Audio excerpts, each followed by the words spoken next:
Welcome, Mike. Welcome to Hey, Making It. thank you. Hey, thank you for letting me be here, man. Yeah. Please introduce yourself to the audience Okay. and what are you trying to achieve here in Los Angeles? Okay. My name is Mike Moody. I'm from Richmond, Virginia. I'm just here for comedy, like different comedic expressions from stand-up, short film, movie, television writing, that type of thing. That like any kind of like creative visual space. That's what I'm at right now. Like, you know what I mean? But particularly funny stuff. Particularly funny That's stuff. it. What do you put most of your time into? Because I know you mostly from stand-up comedy and the stand-up scene here in LA. Yeah. Well, for the most part, right now, it's just stand up. I've done like small little projects with writing or like short film projects and stuff, but that's where I also do that. But I also like do visual stuff sometimes too. Like graphic designer by trade, so I love doing stuff that like looks good or like looks visual. But I'm like trying to interject and be more like into the medium of trying to make it more funny, funny stuff that is not stand up, basically like movies and stuff like that or short films and stuff. So it's like I'm an aesthetics person, but also like I'm a wordy person. So I'm like trying to figure out how I can be like good with words, but like make stuff look good. You know what I mean? Like yeah, that's yeah. Yeah, trying to control all parts of the process for Yeah, this awesome, creative, funny thing. yeah. That's pretty much where like that's the goal. So So, something that impresses me most about yourself is that for those that don't know, you have a stand-up special out on YouTube. yeah, You should go watch it if you haven't, people. yeah. And what I really want to know is what was the process of getting to making your own stand-up special and putting it out there? Okay. Well, I think what happened, I had just started accumulating material. And it was a certain point where COVID happened. There was like pre COVID material, then there was like COVID happened. And then that's when a lot of me and my friends got a little bit more creative, started doing like sketches and stuff. We made Niggas in Space. Like that was like me, John, Brendan, and Mitchell and stuff like that. And so I had new material, and we were like in these kind of places where we were like kind of doing it renegade style, backyards and stuff. And I was kind of like, I need to like put this material somewhere, like so I can like, cause sometimes if you're an art, like if you're a musical artist, you have like 30 songs or 20 songs. 10 of them might work if you put them together and make like maybe an album or something like that. You know what I mean? But I just was trying to like find a way to compile like these kind of interesting dialogues I had come up with, and then execute it in a way that kind of looked a little bit kind of artsy or whatever, like in a like very peculiar way. So that was the process. The process was like I just want to get some of this material off me, so I could like start afresh. So that was the process with that. And the way that it happened was like when I started working on it, I just started like grouping things together. So I started pulling like jokes and stuff together. I was like, oh, this joke would be great right here. If I put this joke right before this joke, this is way funnier. Then I go to Mike's and be like, no, that shit doesn't work. And then like flip them and then like do it that way. And then like, oh, okay. Well, then these four work if I flip it that way. So it was like kind of compiling like this kind of space where like everything could almost be like a cohesive kind of entry. You know what I mean? So that's what would happen. And then like the process of the production of it all was like I had seen how people were doing, especially during COVID, like the independent specials, like the stuff that you were seeing on like YouTube, like there were like the ones that Schultz had and other people had stuff too. But there was like a whole bunch of different people who had like put all this stuff together. So I was like, all right, I gotta like do some long form. Like, cause I was like, I gotta find a way to do it. So what happened was I just started putting this stuff together. Like I was like, this will go here, this will go, these jokes will go here. And then what happened, I started talking to my friends about it. And they kind of like, I know sometimes they say don't talk to people about like stuff that isn't done yet. But it was like the more and more I talked to the people, the more and more it like became like a real thing. So it was like people around me like that's good. You should like go for it. And people at home and friends of mine, and it wasn't just comics. You know what I mean? It was like people around me. So when I started to kind of like get my footing in it, I had kind of did a beta testing where I like went to them like where they record your whole set, and I just did like what I had up to that point, which was probably about like 16 minutes maybe. And I was like, oh, this is pretty good. And then I knew, and when I watched that, I was like, oh, I can do it now. But I knew that I needed to do more stuff. Like I knew I needed to like add more stuff. I was like, oh, I can do it now. And that was really what got me like into it. So then I started working on it. I went to that same mic.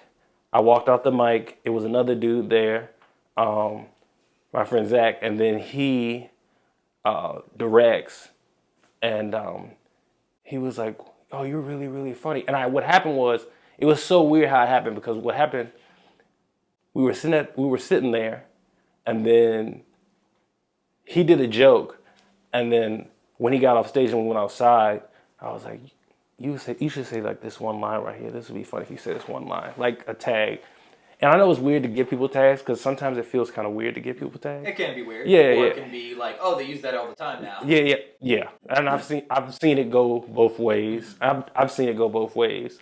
But I was like, all right, this is like the tag, and I gave it to him, and then he was like, oh, I usually give people like tags, and I was like, what? He's like, oh, and he was like, oh, I'm a writer, like I do stuff. I'm trying to like direct stand up, and he was like, what you trying to work on? I was like, I'm actually trying to work on a special myself. It was so weird. It was like I just met him like at the right time, and then there still was more work to do, and life happened and stuff. But that's what happened. It was kind of like this thing where it was like everything kind of started to sync up, and then like put more pressure, but not like bad pressure. Yeah, like I gotta do this pressure. Yeah, like I gotta do this pressure, but it wasn't like that like parent watching the kid at the soccer game yelling too loud shit. Or you're like, you know what I mean? It wasn't that. It was kind of like something internal. Like it was like, oh yeah, I gotta do this. So then I started like putting it together, making it tighter. Like this was like right after I had done the beta test at that same place. So then, but the beta test was made by like, I would say almost between when the special was on that beta test kind of thing. Was probably like a year, but I took some space after I did that test thing because I started writing the other stuff. But then we got together, and then there was other people in the background that were other comics and friends like helping me put stuff together, like on the back end. And then, I mean, we just started like, he was there to push me through, like he helped me push through that, like that part where you like you can get in your own head when you're an artist and stuff. Like time. Yeah. And like sometimes you have to have like that second friend, like you got to do this, like this, and this, like, and it's not like telling you how to do it, but like, well, how do you start? Like, because I've been in those places so many times, like with my actual like, with the design work and stuff, like the visual stuff I do with people, like, so it was interesting to be on the other side of that. So then I just started like working on that, and then when we got to the point where it was like completely written, then I kind of clocked back in with them or whatever, and then I clocked back in with everybody else, and I was like, I'm gonna do this jump like kind of immediately. And the reason I did that, going back to what I was saying, is about the getting rid of the material is like sometimes if people what I've learned, I learned this from someone that told me that from a musician. She told me like, that your favorite song from that artist, they hate performing it. So it's like they have to do it the most everywhere they go. They do it, but like comedy is a little bit different. It's like if I can get this shit like craft perfectly visually, I can like let this shit go and just like send and just like send the clip out over and over again instead of like trying to like do it over and over again. You can still do it at a place or whatever, like do it at a venue, but it was kind of like that's the version of the album for us, where it's like, oh, you can watch this whole shit. I might do it somewhere else and it might change and evolve. And that's kind of what happened with that. It was, and I think that another thing that happened, which was a small part of it, was I saw my friends around me, like they were getting specials too. Like they were getting their different little like things off, their projects off. And I was like, oh, I can do this shit. Like, and I was kind of like, I know me and I know how particular I am. So I was like, I kind of want to do it like the exact way I want to do it, because I had seen people who had done it through the ways that I had seen it done before, like different venues, different production teams and stuff, like production houses. And I was kind of like, I want this shit to feel like completely different. Yeah. And it was like, if I can like control all of that shit and it's like mine, then I was like, all right, cool. Yeah.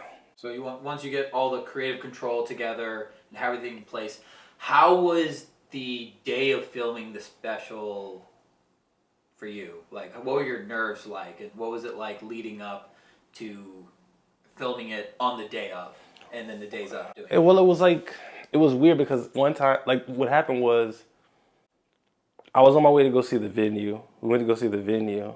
I was like, I remember I had one of my best friends from school, and one of my best friends in general, but I met him through college, and we started talking about it, and we started looking at like venues.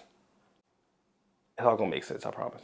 So then we started looking at venues, and I remember being like, I like this way this one looks, and everybody was like, what the fuck is that? Like, that doesn't make any sense. Like, that's what he said to me. He was like, what the fuck? And I was like, no, I'm serious. Like, that shit makes sense. And then, so we're speeding up through the process, and then going in, it was the sequence became walking into that room for the first time. Like, I had looked at the room on the internet, like maybe like a couple weeks before. And then I walked in, I was like, oh yeah, this shit makes a lot of sense. And then like, I knew that like the next time I was gonna be in there, like I was doing it. There was like no like I'm gonna come back again and like talk to the people again. Like it was like the next time you're in here, you're gonna do it. So that was like the jolting moment when I looked and I was like, oh, this shit is perfect. Even though everybody around me was like, what the fuck? Like the production crew was like, what the fuck is going? Like, I don't know, how we're gonna make this shit work. And I was like, no, I'm serious. Like this shit is like, It's gonna work. yeah. I was like, this is gonna work. And I didn't say that to them directly. I mean, I told the director to do that because I didn't want to have that fucking conversation. I mean, that's their shit. So, but I was kind of like, so like that moment I went into that room for the first time and leading up to the day I actually did it was like, it was so quick. It was like so quick, and it was so nerve wracking. Like it was like, okay, well, okay, how am I do this, and this? And I started like, but it was like this feeling of like, there's no, like, you gotta do this shit, like, right, like, that day. Like, it's that day. It's happening. Yeah. So I was like, all right, fuck, all right, cool. Like, so, but that was like everything else from like conceptual idea of like, I'm gonna do a project for myself. And that day that I walked into the venue, that was like a long process. But like the first time walking into the venue and the day I did it, that was such a like, it was such a like, it felt like an eternity, but it was so short. So I was like hyper thinking. The process of it was just like, it was just nerve wracking, but not like a bad nerve wracking. It's a good one. It was, it was like, it was interesting nervousness. Yeah. What do you think in your youth propelled you to do stand up? What do you think were like some of the moments along the way in your life that was like, I want to do stand up, I want to be creative, I want to work on these creative projects? Well, when I was younger, like I've always been like into like art. Like take a whole lot of art classes and then take a lot of art classes. Didn't know exactly what I wanted to do, and then obviously in school I did graphic design or whatever, and then all that type of stuff. But that was probably when I was younger, all the way up to about high school. So that was just like the establishing the whole like visual part of like figuring out like what art could be like, because it's all defined by you. That's the difference between like a random poster and like a random picture and like a Basquiat painting or whatever. So then when I got to high school, that was when the funny kind of existed. Like I remember it was one day, it was these dudes, like this was like when I was like in ninth grade. It was like these old dudes who sat in the back of the bus and they were like super seniors. They were too fucking old. Like I was like, how long have y'all been in high school? And they were like movie level, like school villain kind of guys, but they weren't like bad people. Like, so it wasn't like scary. It was like kind of funny. Like it was like more like a Debo thing and less of like some like very stereotypical. Yeah. Like, oh man, these of course are the guys that are still here. Yeah. So it was like one of those. So it was like one of those kind of things where it wasn't like a movie villain. Like it wasn't like a Boys in the Hood kind of villain, but it was more like a Debo and Friday kind of villain. Where it's like that's funny. Like that's just you're just kind of funny. And then I remember one day, they were like talking amongst each other, and then they started like doing jokes up against each other. And then one dude was like, if anybody laugh, I'm gonna whoop their ass. If anybody laugh at any of these jokes, I'm gonna whoop their ass. And I remember being like, the joke's about him. And then the one dude said something that was really fucking funny. I don't remember exactly what it was. It just hit, and I like could not stop laughing. And I was like standing there.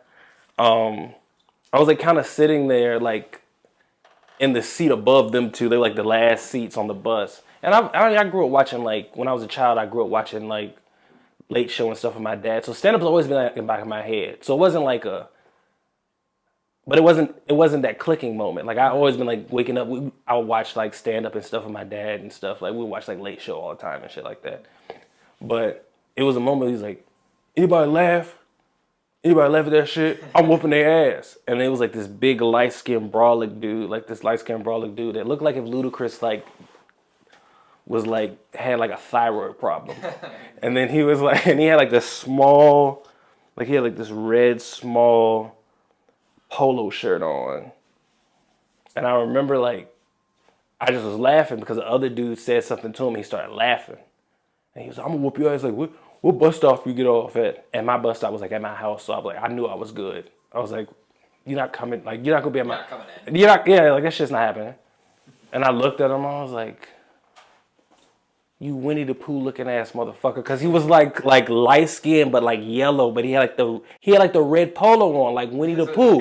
He looked exactly like Winnie the Pooh. And then I said that shit, and then the other dude started crying, laughing. And the dude was like, man, you can't beat him up. If you beat him, you a bitch, because that shit's hilarious. It's too good.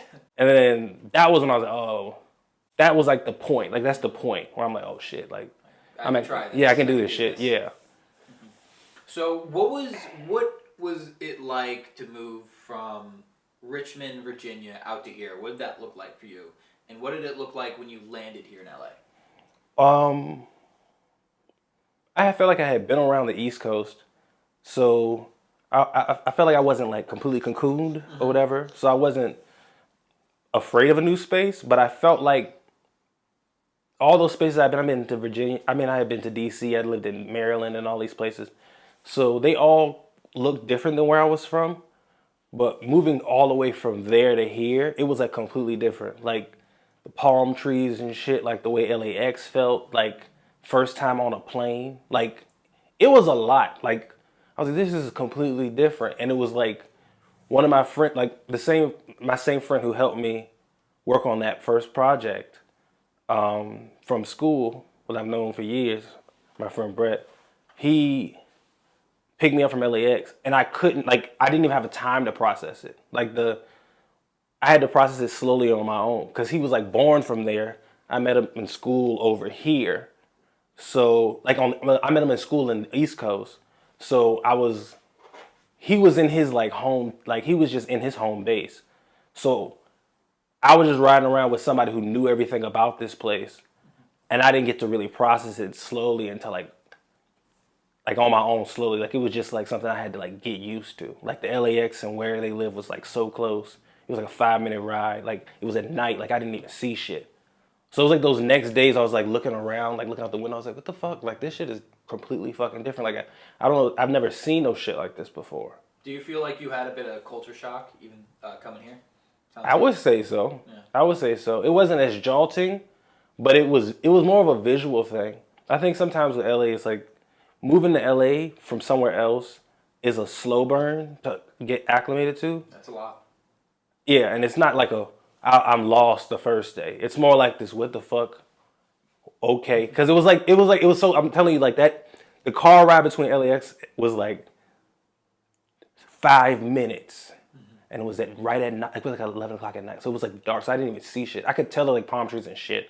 But like the next morning, I like looked out the window. I was like, almost like a fever dream and shit. Like it was like, what the fuck? Like I'm here. Yeah. And it was, and that was the weird part. Yeah, that was the weird part, because the way it was when I left Richmond, it was like right in the morning. So it was like dusk. And then when I got to LA, it was like nighttime.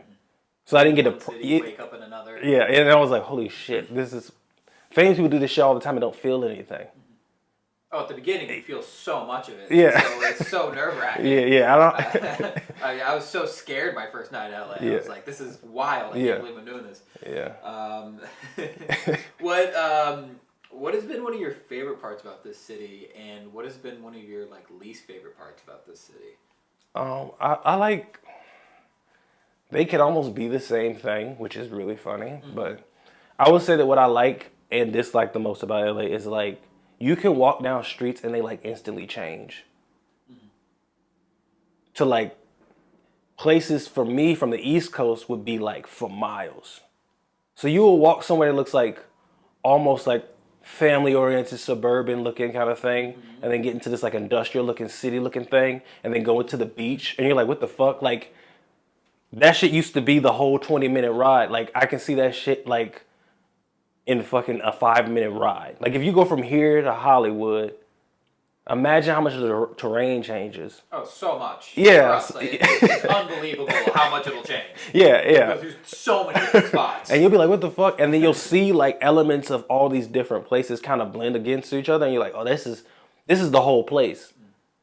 So you'll go like, cause I live in Culver City, so like when I walk to Culver City, like it feels like I live in an area where like it's like people growing families and shit that they don't really look like me. So I'm walking around. So when I first got here, like living where I'm living now, because it was a passageway. Once it takes a footing to get to where you want to live in LA, like how you want to live or whatever. It takes a while. But when I got my footing, I was like, I was still doing like shit from like the places before I was living. Like I don't smoke weed a lot no more, but like I used to like walk down the street, like smoking like a joint or some shit, and the chick is like in a tracksuit, like jogging their baby in a stroller, and I'm like walking past her, like, what the fuck is it? Like, this shit, what the fuck? Oh, my bad. I didn't even know. Like, I'm like hiding my shit. I thought I was in that area. Yeah, I didn't know. Like, I'm just doing like, so that's the thing that like it kind of melds together and gets different and shit. So it's like, what I do love that it can change, but I also love that sometimes the change from terrain is jolting. From a visual look, like from a looking perspective, yeah. And then, again, I know you mostly as like a stand-up, and you put out your YouTube special, but you've spent a lot of time in the stand-up scene here in LA. What is something you would like to see change in the stand-up scene? Oh, okay, shit. I don't want to start no shit, but I don't have nothing, not for anybody in particular, nothing. But like, I think that it changed during COVID a lot.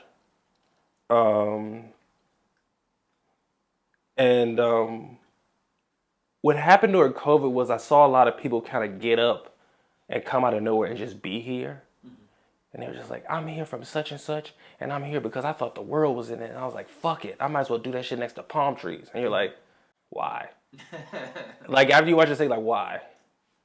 I mean, and it's not like you suck or nothing, but it's like, it's just like the weird thing where you're like, the jaw to change where it's like, sometimes I just feel like a lot of people like really good at a lot of shit out here.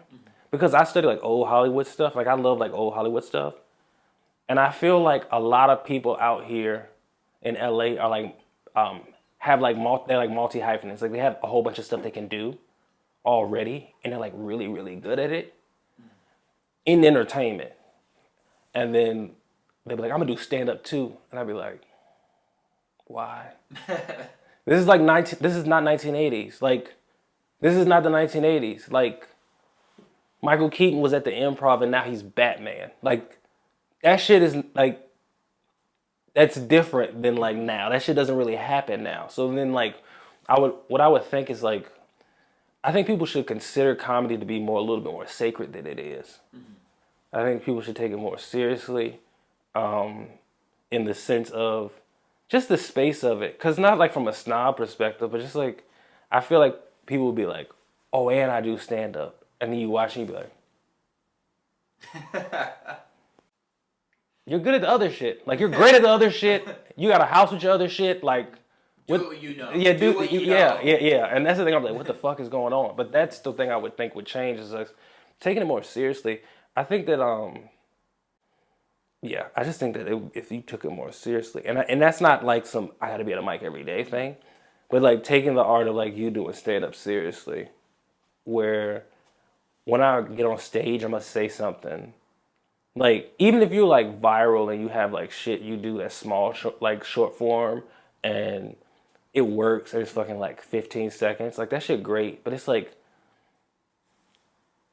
how you going? Like I'll go to a show and see somebody try to do like 9 minutes, and I'm like, I'm not fucking with that shit. Like this shit is ass. Like it is. Like and you be like, yo, you can't turn that. Like you can't do that. Like it takes a lot of time, especially when you're like, oh yeah, I started this shit in March, and I'm like, it is June, nigga. Like it's a lot of fucking time. Like Okay. it's not a lot of time. Like Like realize how long this takes, how hard it is, yeah, and please act like yeah. it. But you don't have to be like you can be instant. I know people I've seen that like for like the fifth or sixth time I seem like, oh yeah, you should definitely be doing this. But I think that like people use stand up comic as a multi hyphenate very easily, and they have like everything else.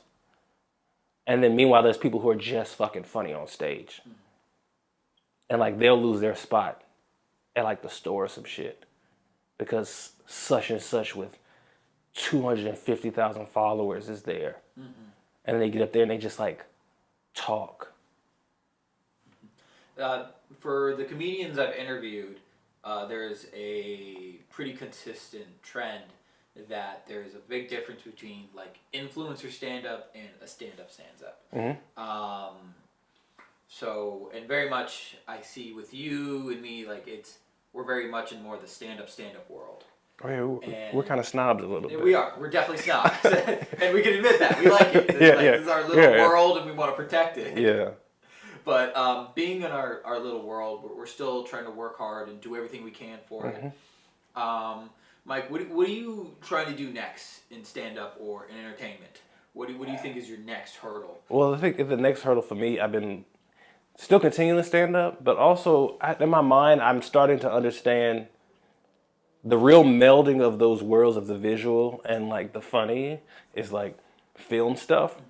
So film stuff, like writing film stuff, maybe semi-directing film stuff, like not cinematography because I'm not that. I used to be really good at the camera, but I'm not. I haven't done it in a while. But I think like films, like writing stuff or shows, like building worlds, because I'm such a snob for that type of stuff anyway. Like when I see like like you watch like an MCU movie and you're like, oh, this is gonna be great. And then you go into it, and you don't even be a comic person, but you've seen every movie, and then you go into the movie, and you're like, this is like a wasted opportunity. They could have done this, this, and this. Why they didn't do this, this, and this?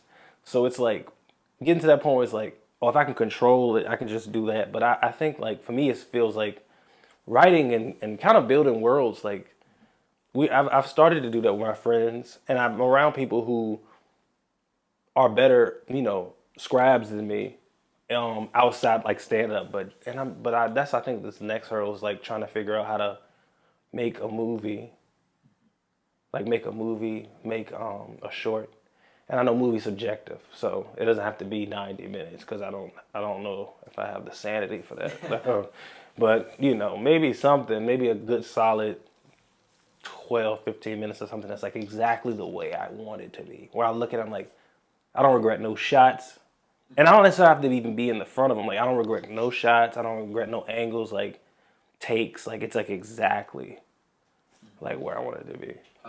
And in completing this and doing these things, what do you think is one of the biggest obstacles for yourself right now to getting to those next places with you and where you are in your life right now?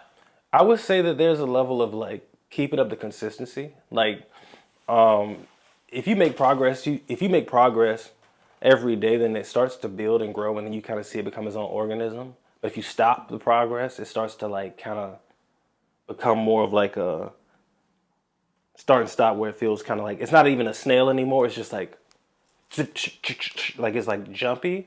But I would say that like consistency for real, and just being like optimistic a little bit, and being not so hard on myself. That's what I think that would help in the process of doing all that stuff. Yeah. I know a big struggle for me Mm-hmm. is just living in LA. What are you doing, or if you are doing something beyond the stand up and like how are you making like your rent? Like what are you doing for your life? Because you're a graphic designer, right?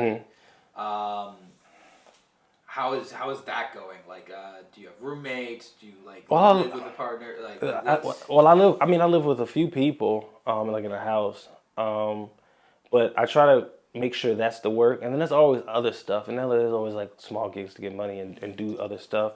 But and like getting help from others, getting people really helping you that care about you and shit. Like that shit like helps.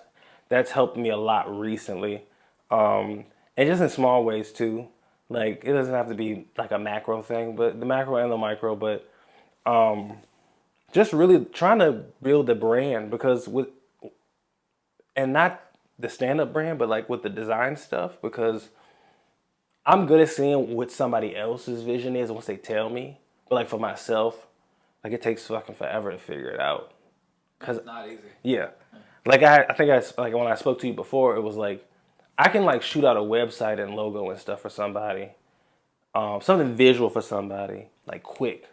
But like for me, I have to like really be like I don't know. Like I'm like it looks like Minority Report with like Tom Cruise when he's just like looking and you're like throwing shit away or like and you like it's like that's what it is. So it's like I guess kind of being more in the moment for what I got going on and just like leaning into the spontaneity of it all. Yeah, I think that would probably help a lot. I want to throw you kind of a curveball to get to know you in a different way. Um, if it was your birthday, what's something you want for your birthday? That's a good question. Like something like that you would be so excited to get for your birthday, A tangible thing. or it could be like something untangible, like a trip or something. Uh, you know what I would really would think would be fun if I like walked into a room like it would be stand up related. I know this sounds egotistical, but it's stand up related because I feel like if I could just like walk into a room like surprise and it's like people there, a stage and a mic and like cameras like just fucking go up there and speak as long as you want to. Surprise stand-up special. I would do that shit. I would do that shit because that would be like my version of like when you see girls go out Yeah. on their birthday where they're like, I need to get dressed. Like I gotta do this. I gotta make sure the right people are at the party. Like I gotta make. I would do that shit. I think that shit would be fun. I come around the corner and be like surprise, and then I'm like, oh fuck, all right. That is such an awesome answer. You're like, no, I want more of the thing I already like doing. But I think it would be fun because I wouldn't have to think about it as much. Because the back end part, going back to even like the special stuff, was like I had to worry so much about like the back end part. Yeah. So it was like if I don't have to worry about this, it was like just tell me how you've been feeling. Like what was the year? I'm like, oh shit, okay, and then just do that shit. I mean, it might not. It could suck. It could suck. It could suck. But it could be great. But if it's my birthday gift, it would have great quality. It would look really nice. People would be like, oh my god, you look how great this How looks. cute you look. Yeah. Oh man, all right, I'm gonna segue into this.